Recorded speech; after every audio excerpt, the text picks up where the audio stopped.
Today I'm going to be reading from James Allen's book, As a Man Thinketh. I really like this book. I've read it maybe 8 to 10 times so far this year. Prior to that, I think the last time I read it was in 2011. It's a short book of, related essays on thinking. I'm going to take this video 1 or 2 essays at a time, depending on how much time I have to read. But today I think I'm definitely going to try to get into one particular essay called Thought and Character. So let's see how this goes.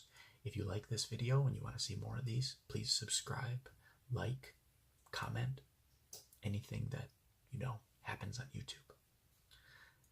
Thank you. Thought and Character.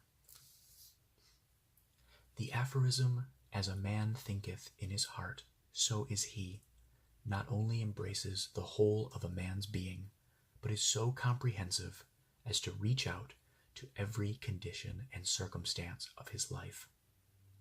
A man is literally what he thinks, his character being the complete sum of all his thoughts. As the plant springs from and could not be without the seed, so every act of a man springs from the hidden seeds of thought, and could not have appeared without them. This applies equally to those acts called spontaneous and unpremeditated as to those which are deliberately executed. Act is the blossom of thought, and joy and suffering are its fruits. Thus does a man garner in the sweet and bitter fruitage of his own husbandry. Thought in the mind hath made us. What we are, by thought we wrought and built. If a man's mind hath evil thoughts, pain comes on him, as comes the wheel the ox behind. If one endure in purity of thought, joy follows him, as his own shadow sure. Man is a growth by law, and not a creation by artifice, and cause and effect is as absolute and undeviating in the hidden realm of thought as in the world of visible and material things. A noble and godlike character is not a thing of favor or chance, but is the natural result of continued effort in right thinking, the effect of long-cherished association with godlike thoughts.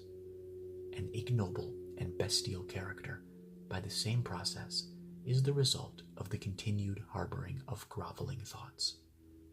Man is made or unmade by himself. In the armory of thought, he forges the weapons by which he destroys himself. He also fashions the tools with which he builds for himself heavenly mansions of joy and strength and peace. By the right choice and true application of thought, man ascends to the divine perfection. By the abuse and wrong application of thought, he descends below the level of the beast.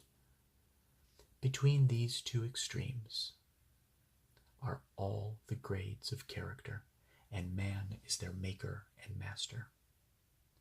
Of all the beautiful truths pertaining to the soul which have been restored and brought to light in this age, none is more gladdening or fruitful of divine promise and confidence than this, that man is the master of thought, the molder of character, and maker and shaper of condition, environment, and destiny. As a being of power, intelligence, and love, and the lord of his own thoughts, man holds the key to every situation, and contains within himself that transforming and regenerative agency by which he may make himself what he wills. Man is always the master, even in his weakest and most abandoned state. But in his weakness and degradation, he is the foolish master who misgoverns his household. When he begins to reflect upon his condition and to search diligently for the law upon which his being is established, he then becomes the wise master, directing his energies with intelligence and fashioning his thoughts to fruitful issues. Such is the conscious master, and man can only thus become by discovering within himself the laws of thought, which discovery is totally a matter of application, self-analysis, and experience. Only by much searching and mining are gold and diamonds obtained, and man can find every truth connected with his being if he will dig deep into the mine of his soul, and that he is the maker of his character, the molder of his life, and the builder of his destiny, he may unerringly prove if he will watch, control, and alter his thoughts, tracing their effects upon himself, upon others, and upon his life and circumstances, linking cause and effect by patient practice and investigation, utilizing his every experience, even to the most trivial, everyday occurrence, as a means of obtaining that knowledge of himself, which is understanding, wisdom, power. In this direction, as in no other, is the law absolute that he that seeketh findeth, and to him that knocketh it shall be opened. For only by patience, practice, and ceaseless importunity can a man enter the door of the temple of knowledge. How was that? Did you like that? That's the first essay in James Allen's As a Man Thinketh on Thought and Character. Again, if you like this video, please like, please subscribe, please drop a comment, and if you're feeling quite ambitious, please visit my new site, psychoenergy.org. Thank you very much for watching. We'll see you next time.